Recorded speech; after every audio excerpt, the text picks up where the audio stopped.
back, everybody, to another edition of the Brothas-in-law. I'm Corey Taylor, and with my co-host tonight, Mr. Michael Bradley. What's going on, brother Mike? Nothing much. Good to be back. Got a good show lined up for y'all today. Oh yeah, hey, and what's up, Matt? What's up, Goat? I see y'all. Hey, Tone. I see you, Tone. Yeah, you guys all joining us. That's good. That's good. We got a good one. That's gonna have a lot of talking points on there. You know what I'm saying? Oh yeah. Real quick before we get started, though, every once in a while, Corey, we get some comments on some of our videos and stuff, and some of them are good comments, and some of them are bad comments. We got a comment from someone on one of our shows. We were talking about, it was a Walmart incident with the guy riding the bike. He got arrested while he was purchasing a bike at Walmart. And we talked about that. We broke it down. I'm not going to go into that video all over again, but one of the comments was that it was more emotionally charged, about more on the social activism side of things. And I'm not going to get into too much detail, but I just want to remind viewers that, for our show, when Corey and I do our show, we never claim to be a social activist kind of site. No. Our show is just strictly about police incidents, where we critique several police incidents, and we tell you whether or not that's something we would have done if we were in that situation, and that's it. We, as we always say on this show, we keep race out of it. We keep anything else like that would be emotionally charged or politically charged.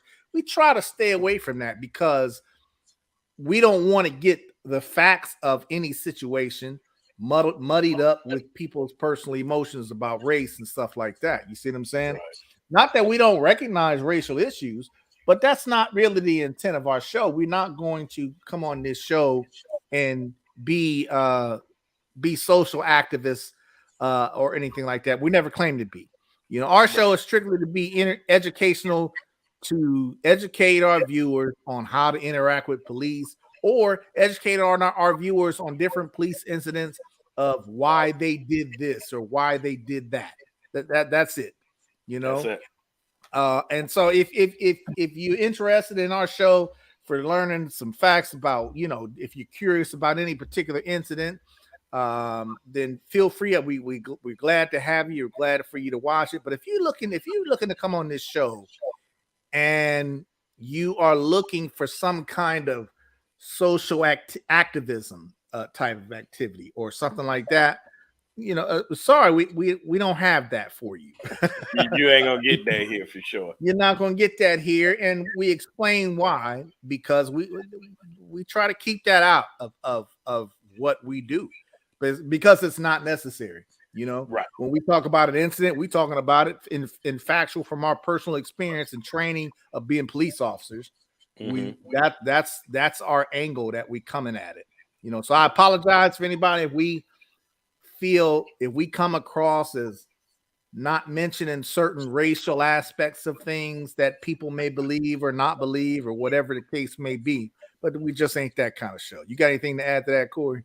No, and I'm just gonna leave it at that, man, because we can talk about that, another time. But like I said, we're just here to show you what two reasonable officers would do, and to make sure you don't rush to judgment when you see these incidents happen. We're hoping that what you learn from us, you'll take a step back, look at the facts, look at the whole totality of the situation, and then make a judgment.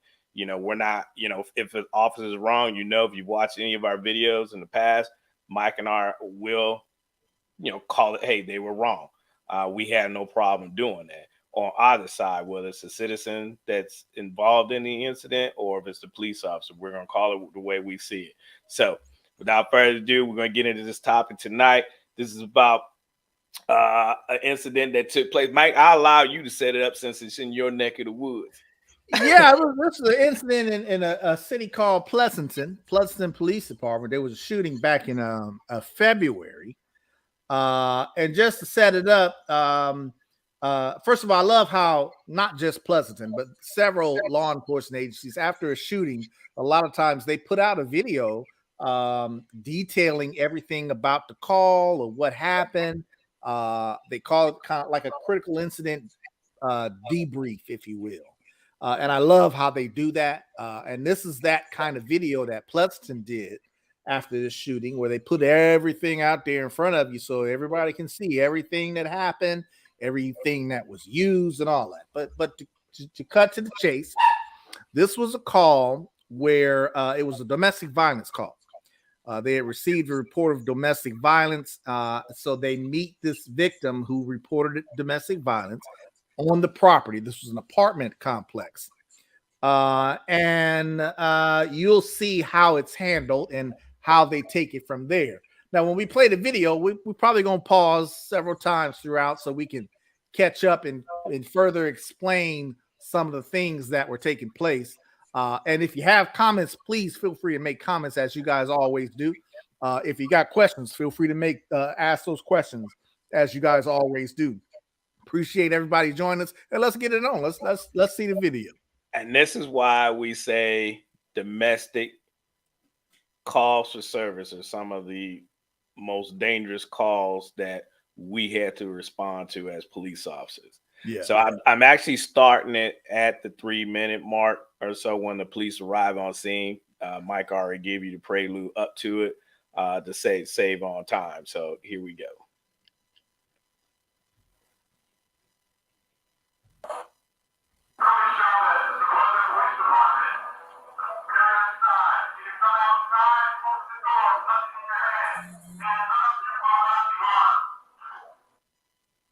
Now pause it right there, Corey.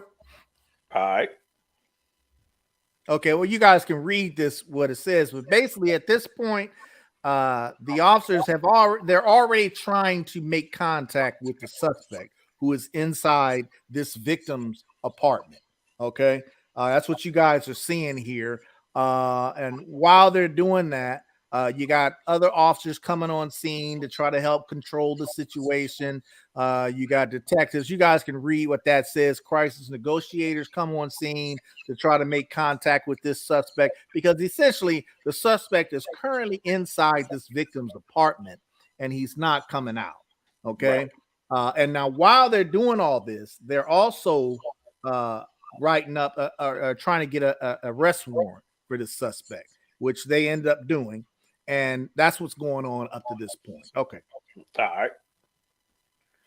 And also, before we start, keep in mind and listening to the commands that they're giving him. So they're giving him opportunity to come out without anything in his hands, or he will not be hurt.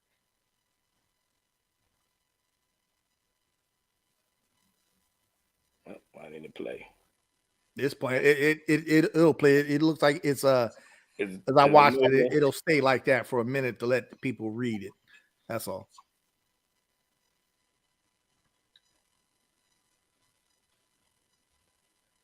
Nope. Now there you go. Now. All right. Now it'll stay right here for a moment. For a second, yeah. Yeah. I should have just fast forward it. Now, this is a situation where, fortunately for Pleasanton Police Department, they had a lot of tools at their disposal. They were able to get a drone in the air. You know, they had the SWAT vehicle there. Fortunately, they had a lot of tools at their disposal, and they used them all. You know, and that was great to see, because a lot of agencies don't have that type of stuff. No, they don't. So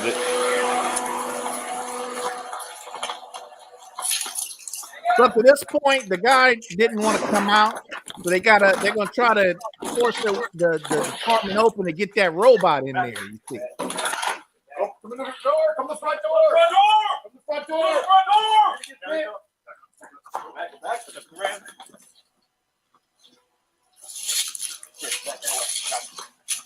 Now stop right there, Corey. Okay, yeah. So you guys can see if you didn't see that little tank-looking thing that was on the floor, on the ground, it was at the door. That's why they were trying to force their way into there. to try to make a pathway for that little robot to go in there and see what's going on, try to reestablish contact with the suspect. Now, keep in mind, up to this point, the suspect refused to communicate, refused to come out. They know he was in there. They know he had a knife when he was in there. He was holding a knife in his hand. So they know that.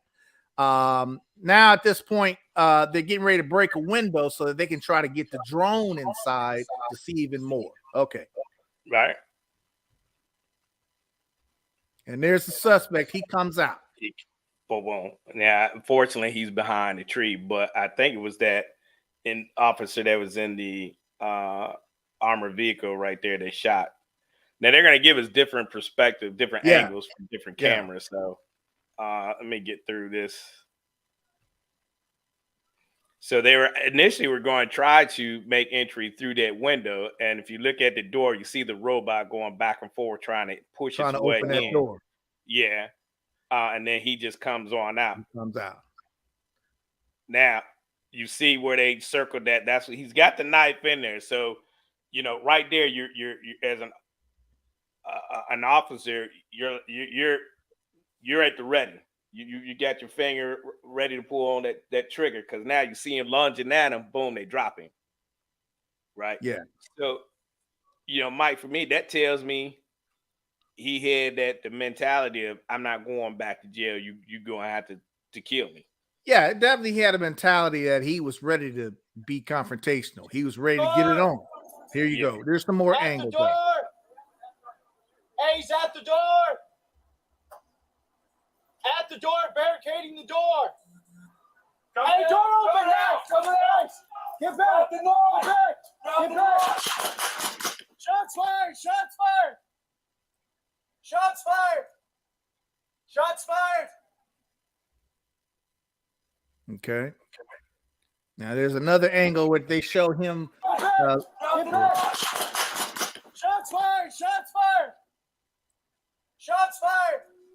Now keep in mind he's blurred out, so if you're offended by these scenes, bear with us. We give you that advice that there's going to be some rough looking stuff here. Okay. Yeah, next one's going to be from the top down aerial video. All right, and they're doing first aid on him right here. And there's the weapon he came out with that he had in his right hand coming out. I mean, it's a sad situation. This is. It is a sad situation. This isn't how we want situations to end. No. As LEOs, right? Go. You got that 21-foot rule. Anything less than that individual has the opportunity to still kill that officer. Now, there was a top-down view of that with a little bit of audio. You can go on YouTube and you can actually find this video. We're showing you like a condensed version of it.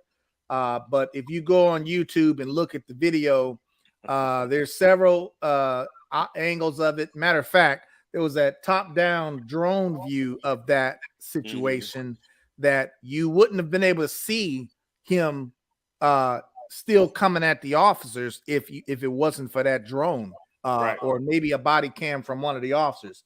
Right. Folks, just keep in mind, if you come out with a knife, you got a knife in your hand, you clearly at that point are not trying to drop your knife. You're clearly at that point trying to be a threat to an officer. Okay. These officers had been there for at least an hour, probably trying to talk him out of coming out of the apartment. He was refusing to do so. He knew they were there. He was looking out the window. They knew he was inside. He knew what was going on. So, he came out with that knife, and it was a total of probably about within 5 seconds from the time he exited that apartment with that knife in his hand and came towards the officers with that knife after they told him multiple times to drop it. Yeah. Now, go ahead, Corey. Now I was gonna say, respond to Anthony. Like, yeah, that knife could have done some damage. That's a knife. I mean, if it would have penetrated one of them gentlemen officers, it probably would have killed him. So, people think, oh, well, he had a knife. They could have shot him in the hand with that knife. Well, guess what? He got another hand. He could That's pick that right. knife up And and keep in still cut. mind, he was actually shot with less lethal uh, rounds twice when he came out of that apartment. He was shot before lethal force was used. Non-lethal force was used. So that guy, that video you saw with the red strap hanging down, that's a less than lethal weapon that officer was using. And there was another one on the other side when he came out that was directly facing that door when he came out. So he was hit twice with less lethal ammunition, and it didn't work. Okay, No. he still had enough time to keep coming towards them officers. Folks, if you don't know by now, knife does not equal anything less than a gun. If you're coming at me with a knife, if you're walking towards me with a knife while I'm telling you to put it down and stop, and you're not doing that, I'm gonna shoot you. Okay, Yeah. knife equals firearm. It does not equal anything else.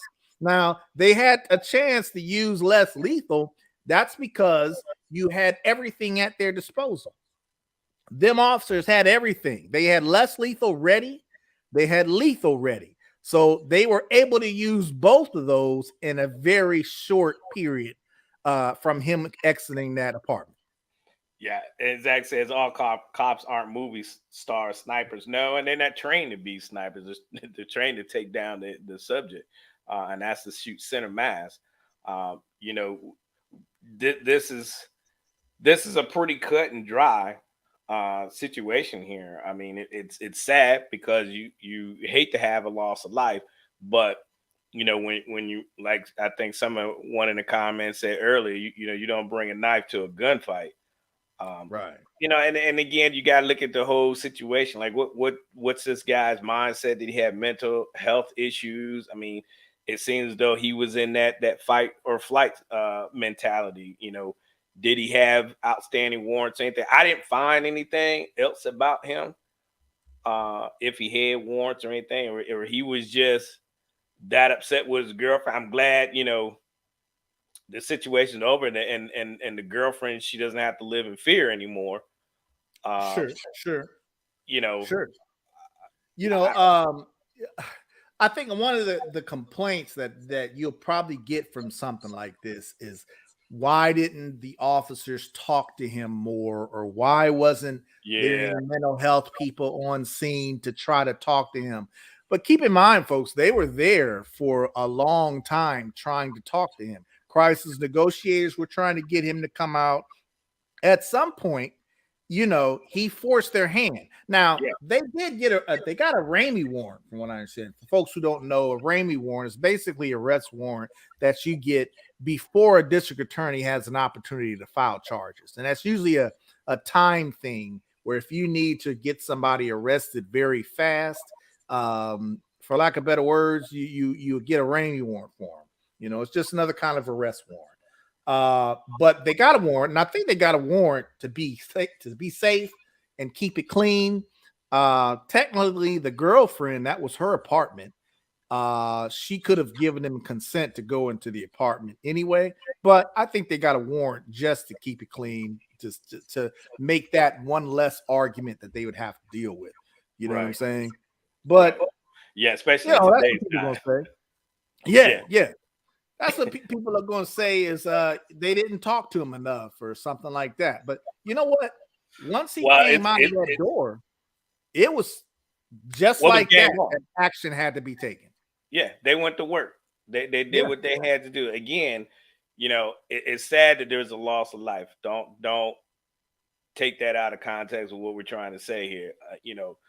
But however, when you put yourself in that situation, well, there's only going to be one end result of it. You're going to get taken out, and that's what happened here. So, I mean, now with that crisis negotiator, he is kind of fulfilling that mental health role as well, is he not? Yeah, in a sense that they're trained in communicating with people with high stressful situations and try to come to a peaceful resolution. But folks got to understand, even if this guy had some kind of mental health problems, at some point he forced the officer's hands.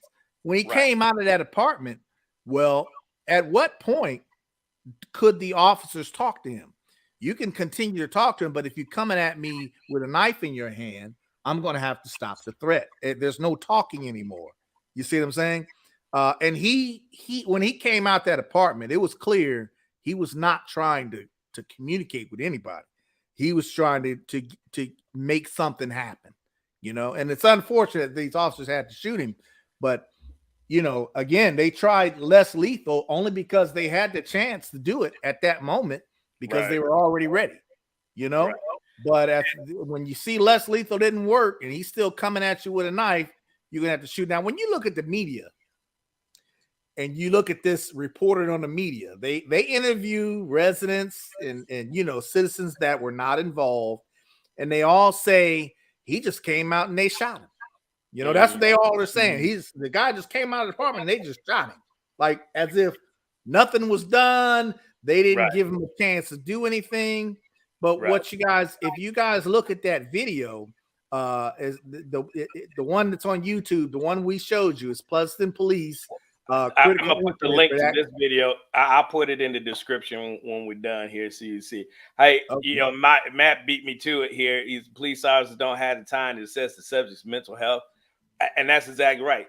That crisis negotiator there, I mean, he may try to get a feel, but his main objective or her main objective is to get that individual to come out without being harmed. At that point, I mean, you're not trying to diagnose this individual with some type of psychosis on the scene. He's not a clinical doctor. He can't do that. Or, his job is to get them to put that weapon down and to come out so that nobody gets hurt, mainly the subject. So that's a very good point, Matt. Yeah, that's a very good point, because even if you have a mental health, if you create a situation that is a threatening situation, you got to address the threat first. You see what I'm saying? You take away the ability to communicate with somebody when you're trying to talk them down from something, when they turn around and do something that is a direct threat. You see what I'm saying? Mm-hmm. When he came out of there with the knife in his hand and he kept coming towards the officers, he already displayed that he wasn't going to cooperate. He already displayed that for the last hour. He wouldn't come out. He knew why officers were there. He knew he was going to get arrested. Okay. I mean, he had the door barricade. Right. So he knew what was going on, everything. Yeah. And when he came out that door, unfortunately, he didn't come out that door to talk. He didn't come out that door to give up. He didn't come out that door for anything peaceful other than I got a knife in my hand and I'm coming to try to harm you officers. That's how I'm looking at that. That's what I saw. It happened so fast. That's another thing I want people to realize. A matter of within 5 seconds, I would say, from the time he came out that door and walked towards that officer. But keep in mind, folks, I'm not going to let you get up on me with a knife in your hand before I shoot you. If I see you with a knife in your hand and I'm telling you to stop, okay, and you still walking towards me, there's a point where I'm going to take action, because I'm not going to wait for it to see if you come closer to me. I'm not going to let you get close to me with a knife. You see what I'm saying? That's why as soon as he came out that door, boom, boom, 2 non-lethal rounds were fired at him. I mean, 2 different officers fired non-lethal rounds at him in an attempt to stop him. And I'm shocked that didn't work, because a non-lethal round is painful. It ain't going to kill you, but it's painful, right? Well, I mean, he could have been hyped up on drugs or something other too, but Zach makes a good point. Maybe he wanted to die. He didn't want to take himself out, so he wanted to death by, suicide by police. Way to go. And probably so, Zach. I mean, who knows? And we can't ask him now. But when they take action like that, it's either they're too chicken to take their own selves out and want the police to do it, or that he had something, some reason or another he didn't want to go back to prison. Yeah, I mean, you're right. I mean, even if it was suicide by cop, if that was, and we're speculating, I don't know if that was in his mind, right? We Mhm. still, an officer, I would still have to take action to stop the threat because I can't wait and trust that, oh, you just acting like you gonna stab me. You see what I'm saying? I can't Mhm. think like that as an officer because you're gonna get killed as an officer if you start thinking like that on these types of calls. You see what I'm saying? I can't sit here and say, oh, he got a knife in his hand and he's still coming towards me even after I'm telling him to stop. He was shot with non-lethal rounds, and that didn't work. That didn't phase him. He's still coming. At some point, you're going to have to take action. You see what I'm saying? Right. You don't have time to say, well, let's wait to see if he gets any closer. No, because you might get stabbed if he gets any closer. And you're the officer. You're not going to retreat because they stood the ground. Like he can't charge that down. And that's also to Mike how fast the escalation of force works. I mean, went straight from Yeah. verbal commands to Yeah. non-lethal to lethal. Mhm. Happening that fast. And now sometimes you like for it to work in that order, but sometimes it don't. You go straight from verbal, straight to uh, rounds being fired. But in any case, like I think I'm trying to see who was saying Zach. Yeah, he could not. Maybe he did have some type of mental issue. He checked out himself, but at the end of the day, the woman is still alive. Yeah, the woman is That's the key. alive. The officers couldn't have walked away from him. Okay, they had an arrest warrant for him. He was the domestic violence suspect. This reporting party who reported this in the first place. This is her spot, her place. We ain't gonna just walk away when she's reporting a suspect in her home that has been violent towards her, a boyfriend, girlfriend, a boyfriend in this case. We're not gonna just turn around and walk away from that. Okay, so that should answer anybody's question of, well, they could have just left him alone in the house. No, this was a domestic violence call. She reported he was in her home. He didn't live there. Okay. Even if he did live there, she lived there. She was reporting a domestic violence. She was afraid to go in her own house. Okay, because of him. Uh, and folks, if you don't know it, in the state of California, domestic violence is a very serious crime that police are not just going to walk away from. Okay. Yeah, I hear you, Matt. Never confuse aggression by a citizen with suicide by cop. Suicide by cop is always aggression. Okay. I understand where you're coming from on that, Matt. Um, Suicide by cop, the only reason why I say maybe suicide by cop, because you would think that a reasonable person would not have come out there with a knife in their hand when they can see several officers with firearms pointed at them and giving them commands. And then they continue to walk towards him. It's almost like you want to get shot. You know what I'm saying? Right. But I hear what you're saying. We don't know what was in his mind. No, you don't know, but on the face of it, and that's why I say it's either that he didn't like. I think it was Zach that was saying that maybe he had that fight or flight. He didn't want to go back to jail. Or like I said, you know, there was some reason or another he did that, made that aggressive move towards the officers like that with the knife in his hand because either, like I said, he didn't want to go back to jail, or maybe he did have some type of mental issues, or wanted to end it all. Well, if I can't have her, nobody's gonna have her. I don't want to live. Type a multitude of things could have been going through his mind, which, like I said, we'll never know because he's no longer with us. But I mean, it's a decision that he made, and the officers made their decision, which in this case, was the right one. A sad one, but it was the right one. Yeah, I mean, he definitely forced these officers' hands because he had every opportunity to come out peacefully. And Mhm. if he was going to get arrested, you get arrested, and that's it. You still would have been alive. You see what I'm saying? Yep. But if you come out with a weapon in your hand, okay, and again, you always got citizens that will say, well, what's he going to do with a knife? A knife can't hurt you. you didn't have to shoot him because he had a knife. You'll even have some citizens that'll say, man, you could have wrestled the knife out of his hand. Okay, police ain't wrestling anybody like that. I ain't wrestling Police nobody. ain't looking for no fair fights. Okay, we are paid to take control of the situation, eliminate that threat, or remove that threat, or however words you want to use.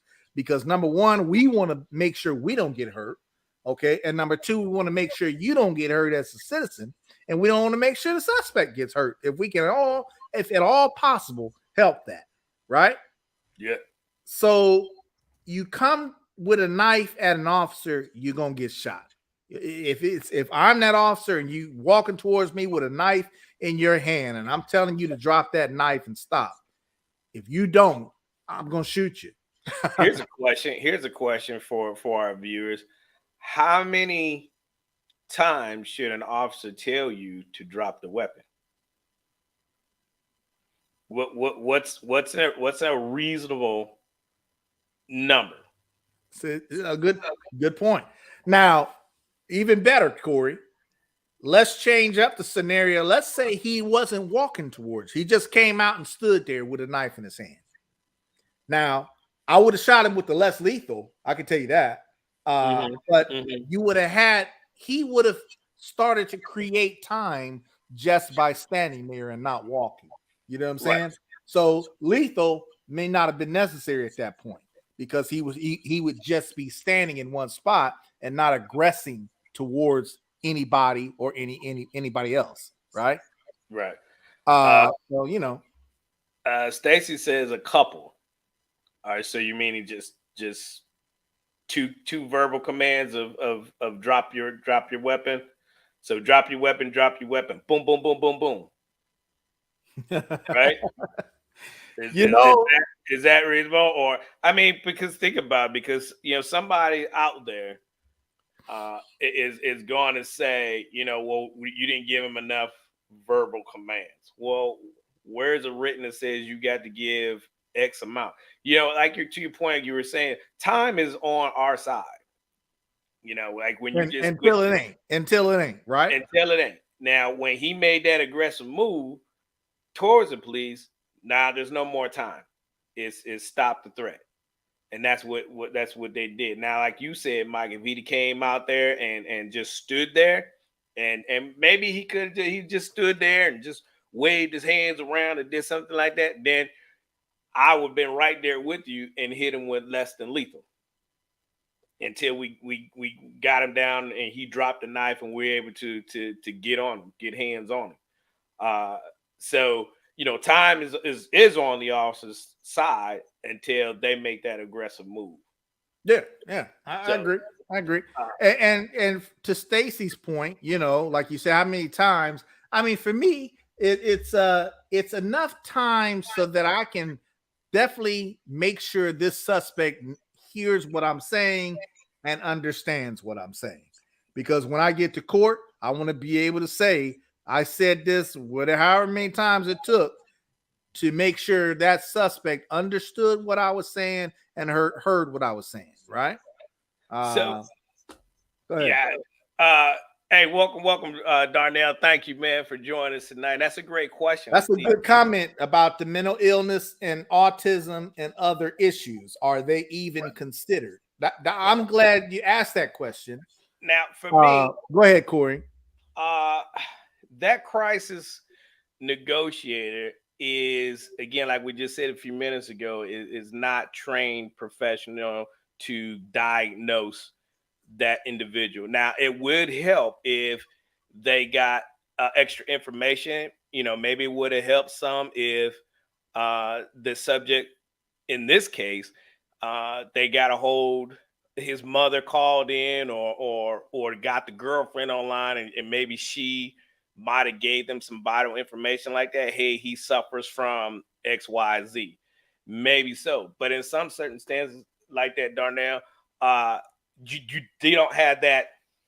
They don't have that time. They're trying to end this situation before it does end in somebody getting severely hurt or killed. But that's a great question. But that crisis negotiator is not their main focus to end in that situation without anybody getting hurt. So time is always on the officer's side. If he would have stayed in there, that crisis negotiator would have talked to him until next year, right? It's no time limit. So, but maybe he could pick up on a little thing. Maybe the girlfriend could have came, or once a family member would have found out, hey, it was their son that was in there, that barricade in that apartment. And they came on scene and tried to tell the police that, hey, that's my son Johnny in there. He suffers from this, that, or the third. The officers will take that into consideration, but that doesn't take away from the possibility that deadly force may still be authorized. Now, Right. you see what I'm saying? Just because he has that mental health issue, okay, what's the number one priority of law enforcement? Right? To protect and right. preserve life, right? You can use deadly force against somebody who's getting ready to cause great bodily injury or death. And also about the mental illness and stuff. Those are reasons why someone would do something, but officers have to respond to them doing something. You see, if I'm explaining that so that you can understand. In other words, once this guy came out of that house with that knife in his hand, it really didn't make a difference if he had mental health illnesses, because that wasn't a moment that officers could address that. You see what I'm saying? The moment to try to address mental health illnesses is before you get to a moment where he causes some kind of action. When he came out there, he was ready to do something with that knife. You see what I'm saying? Well, mental health considerations are out the window at that moment. You shouldn't be thinking about mental health situations at that moment. You should be thinking about, I have a threat in front of me. I got to stop the threat, because if I get stabbed, it don't matter what kind of mental health issues he got. You see what I'm saying? He can be autistic all day. I'm not going to get stabbed whether you autistic or not. You see what I'm saying? I'm going to protect and eliminate that threat, right? Stop that threat, no matter what kind of mental health issues you have. Now, it's sad that there are some suspects who might have some mental health issues. They could be autistic or something that might be causing them to react the way they react. You see what I'm saying? Unfortunately, once you do react in a way that's threatening, we have to stop that threat first, because we can't address nothing else if we get hurt. You see what I'm saying? I'm not going to take a knife in the gut because you autistic. You see what I'm saying? Yeah. I mean, that's a very good point, Mike. I mean, you can't, Zach said it best, I think. You can't diagnose a mental illness person in 3 seconds. No. You just can't do it. So, and even if you could, that's the whole point. Even it still doesn't change. It still doesn't make a difference. No, it still doesn't make a difference. But not in this situation. There are some situations, obviously, right, Corey, where it does make a difference if you know that someone has a specific mental illness that you know beforehand. You might have some opportunities to talk to them a different way or respond to them a different way before it gets to a threatening level, right? And I want to say too, if I remember correctly, I believe our dispatchers will ask if the individual suffers from any type of mental health issues, if we were to get calls for service, something like that. And I'm not sure if all departments do that, but I think that's something that is wise to do, to have your dispatchers ask, hey, especially in situations like this, do you know if this individual is suffering from any mental health issues? Because they can relay that information to the responding officers, and it will help them. Thanks for joining us, Matt. Okay, good night, Matt. Thank you for joining us.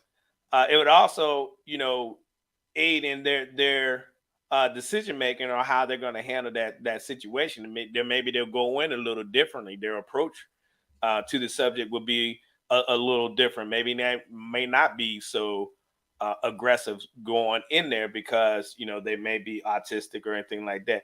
If I were to get that type of information going to a scene, I would try to have a relative there with me to try to help adjust it, because they'll respond probably better to the family member or friend or whoever you could get there on scene, and allow them to talk them out.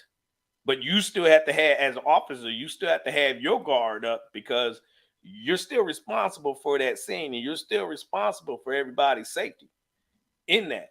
So, I mean, you try to use all tools and resources that you can to try to bring that situation to um, a happy ending, if you will. Yeah, I agree. There are times to consider. Basically, there are times to consider mental health, and there are times when you don't consider mental health. For instance, Mr.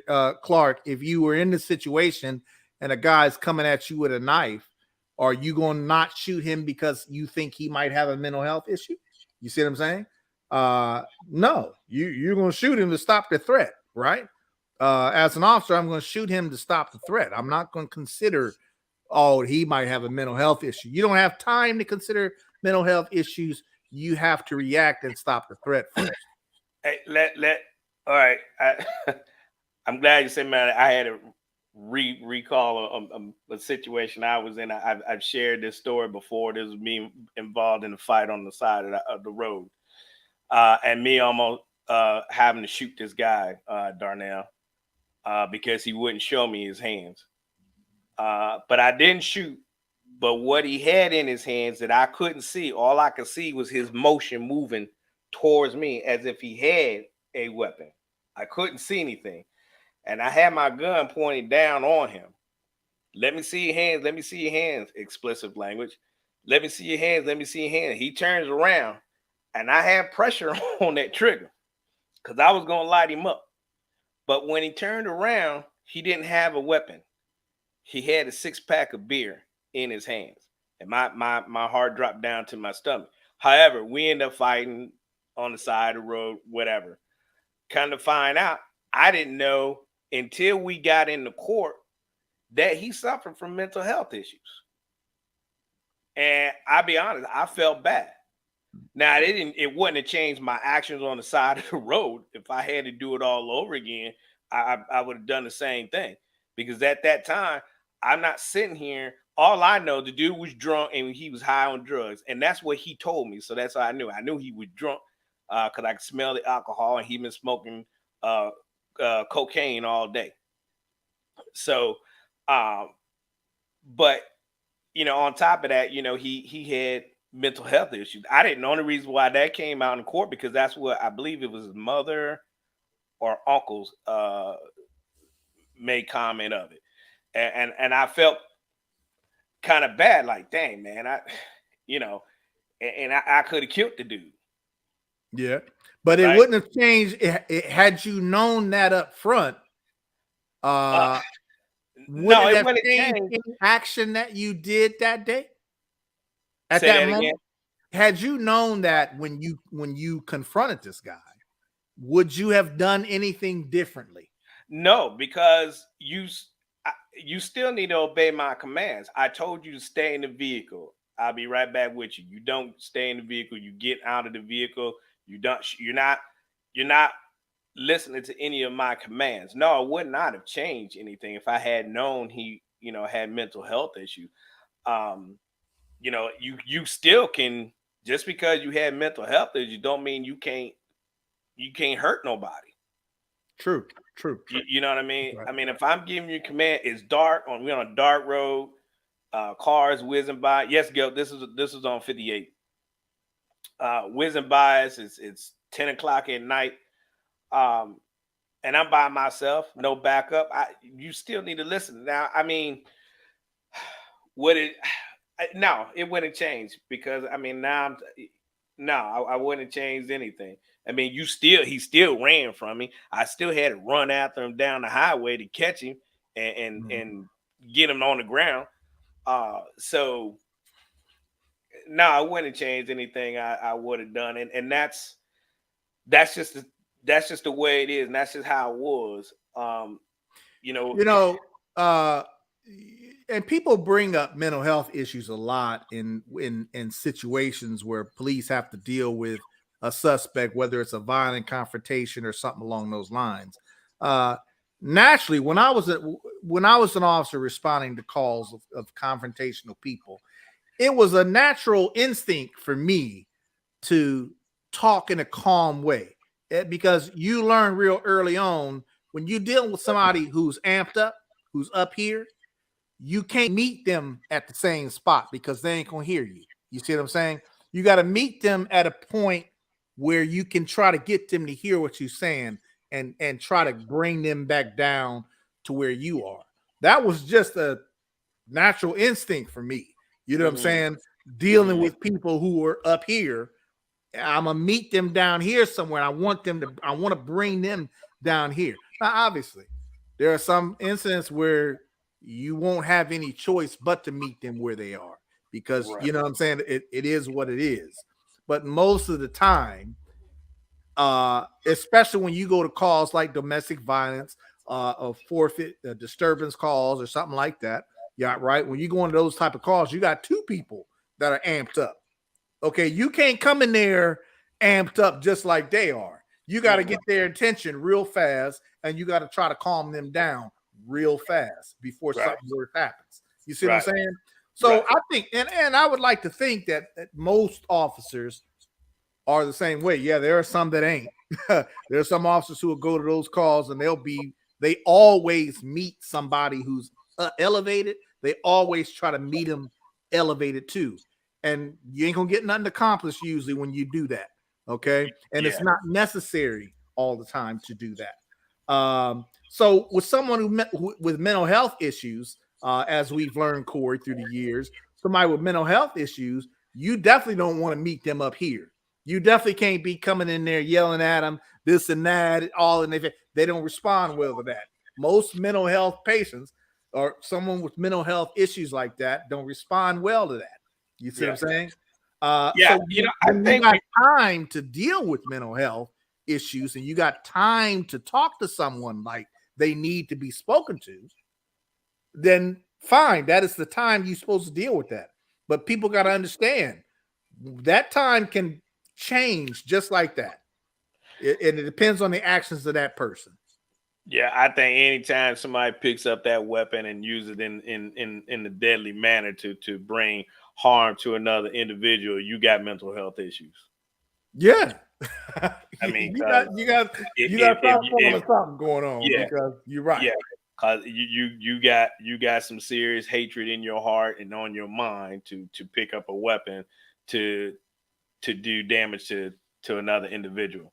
And that in itself, I believe, is a mental health issue. But Mike, that might be a good topic for us one day to do on the show. Talk about mental health. Maybe try to get a health professional on here and another maybe a crisis negotiator on here to break this stuff down and get their mindset and give our audience a better idea of how these things work out and does mental health play a factor into the negotiation part of it. Hey, welcome, Joe, and go ahead. Yes, like Joe said, hit that like button forward, like, share, and subscribe to our channel if you're new to our show. Thank y'all for joining us tonight.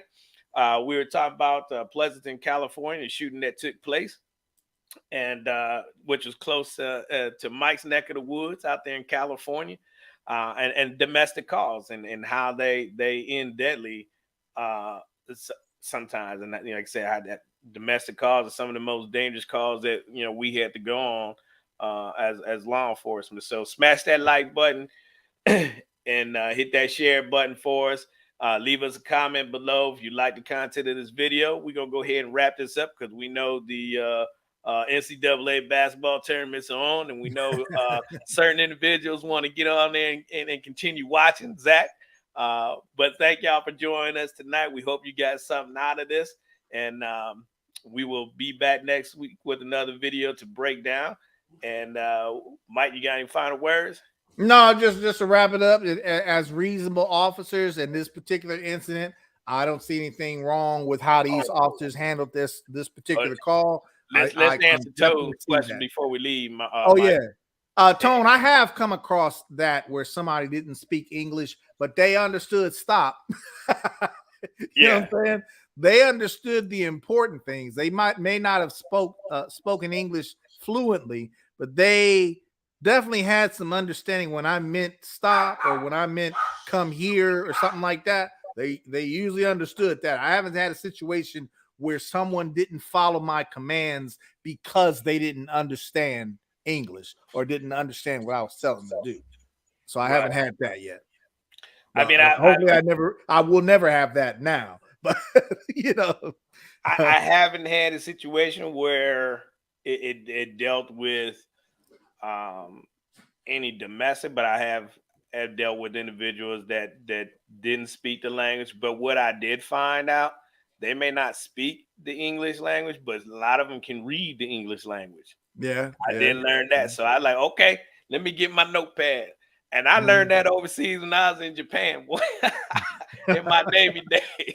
So it's a little trick, but you can always get people. Usually we had one person on ship that could speak Spanish. And then, you know, if they were on that ship, I would get her out there to come assist me, or get somebody online over the radio in another area that spoke, you know, a different language that we needed. Same here, but there was usually somebody who spoke Spanish. If we're talking about Spanish, there was usually somebody available who spoke Spanish and could you know, translate for us. Yeah, but everybody understands that ticket though. They understand. They understand when they show up to court, and they always do. I will give them that. They always show up to court. So thank y'all for joining us. We appreciate y'all. We love y'all. Thank you for watching us, and we will see y'all next week. Peace. Peace.